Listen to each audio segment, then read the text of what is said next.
Hello everyone and welcome to the lecture on AWS Amplify. So this lecture will contain all these topics. What is AWS Amplify? Supported frameworks, feature branches, custom domain, web previews for pull request, end-to-end testing and restricting access. So what is AWS Amplify? Amplify provides front-end libraries that make it easy to build applications using popular frameworks like React, Angular and Vue.js. Developers can create mobile applications for iOS and Android using Amplify's comprehensive toolset. Amplify includes a variety of UI components that help create rich and dynamic user interfaces quickly and efficiently. Amplify allows developers to easily configure and manage backend services such as databases and storage solutions. Amplify supports Amazon Cognito for user authentication, providing secure and scalable authentication options. Developers can use AWS AppSync for managing GraphQL APIs, enabling efficient data fetching and manipulation. Amplify offers fully managed hosting for static websites and serverless backends, simplifying the deployment process. Developers can set up continuous deployment workflows from Git repositories, ensuring that updates are automatically deployed. Amplify makes it easy to configure custom domains and provides automatic HTTPS for secure communication. Amplify integrates with popular version control systems like GitHub, GitLab and Bitbucket. Amplify automates the CI/CD process, handling build, test and deployment workflows seamlessly. Amplify is designed to integrate smoothly with other AWS services, ensuring seamless operation. By integrating with AWS services, Amplify allows developers to leverage the full power of AWS ecosystems in their applications. So supported frameworks.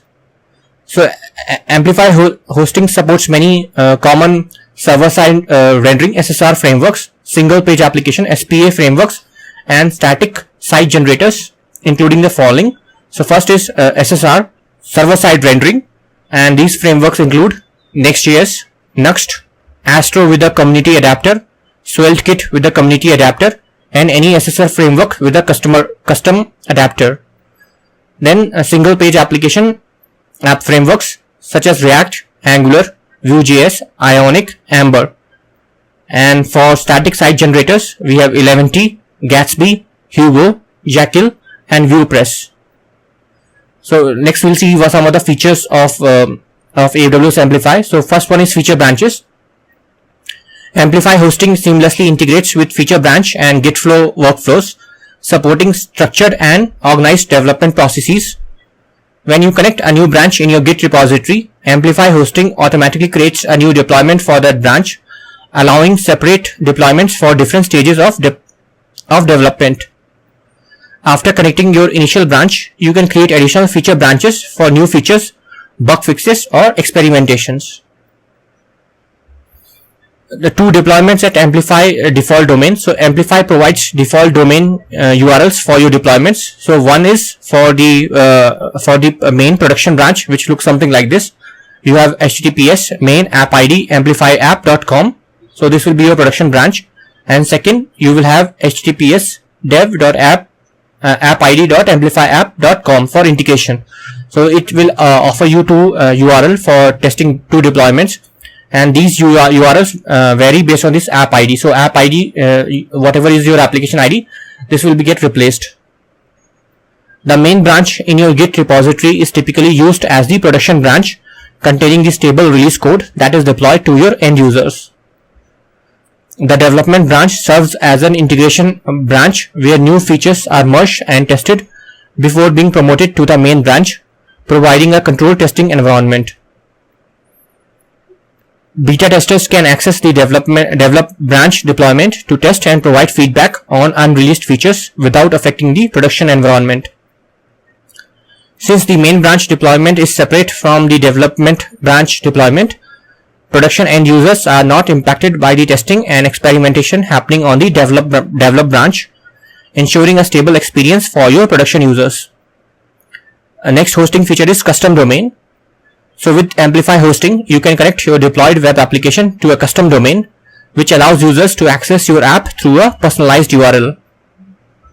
When you deploy your web app using Amplify, it is initially hosted on the default myamplifyapp.com domain, with a URL in the format.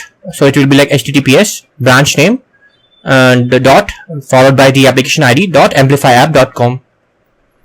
By connecting your app to a custom domain, users will see your app hosted on a custom URL such as, for example, https example.com, providing a more professional and branded experience. To set up a custom domain, you can purchase one through aggregated domain registrars like Amazon Route 53 or GoDaddy or any other domain provider. When setting up your custom domain, Amplify provides a default managed SSL TLS certificate for secure connections. Alternatively, you can use your own custom certificate if desired. Amplify allows you to change the certificate in use for your custom domain at any time, providing flexibility to switch between the default managed certificate and your custom certificate as needed. Okay, next hosting feature is web previews for the pull request. Web previews offer development and QA teams a way to see the changes from pull request before merging the code, ensuring the changes are as expected and reducing the risk of introducing any problems or issue or bugs. After opening a pull request, you can have discussions and review with your team members, which allows for collaboration and feedback on the proposed changes before finalizing the merge. Amplify deploys every pull request made to your repository to a unique preview URL, which is different from your main site's URL, and this allows for isolated testing and review of each set of changes. For applications with backend environments provisioned using Amplify CLI or Amplify Studio, every pull request in private Git repository creates a temporary backend environment specifically for that PR, that pull request. When a pull request is closed, either by merging or dismissing it, the temporary backend environment associated with that PR is automatically deleted, ensuring cleanup and resource management. When web previews are enabled for your Amplify app, each pull request counts towards the quota of 50 branches per app. So this is a limit that you can have 50 branches per app. So you can create feature branches and all, and you will create a pull request, and before it gets merged, this environment will be created. So this quota helps manage resource allocation and ensures fair usage. So that's why there is a limit of 50 branches per app. To prevent exceeding the Amplify quota of 50 branches per app, it is important to close pull requests once they are no longer needed. And this frees up quota slots for future pull requests and maintains a clean development workflow. Next hosting feature is end-to-end testing. You can run end-to-end test in the test phase of your Amplify app to ensure that app functions as expected and catch any kind of regressions. By running end-to-end test in the test phase, you can identify and fix any regressions or issues before pushing your code to the production environment. The test phase can be configured in the build specification YAML file, which defines the build commands and settings for your Amplify app. Currently, Amplify supports only the Cypress testing framework for running tests during the build process. If you have an existing Amplify app, you can add Cypress test to it by updating the app's build settings. To add Cypress test to an existing app, you need to update the build settings in the Amplify console. The build specification YAML file contains a collection of build commands and related settings that Amplify uses to run your build. Amplify hosting offers a deeper integration with Cypress that allows you to generate UI reports for your end-to-end test. The generated UI reports provide a visual representation of the test results, making it easier to identify any issues or failures in your end-to-end test. Okay, next hosting feature is restricting access to feature branches in AWS Amplify. So when developing new unreleased features, it's crucial to control access to specific branches to prevent unauthorized access or viewing of sensitive work. You can set passwords on individual feature branches to restrict access to authorized users only, ensuring that unreleased work remains confidential.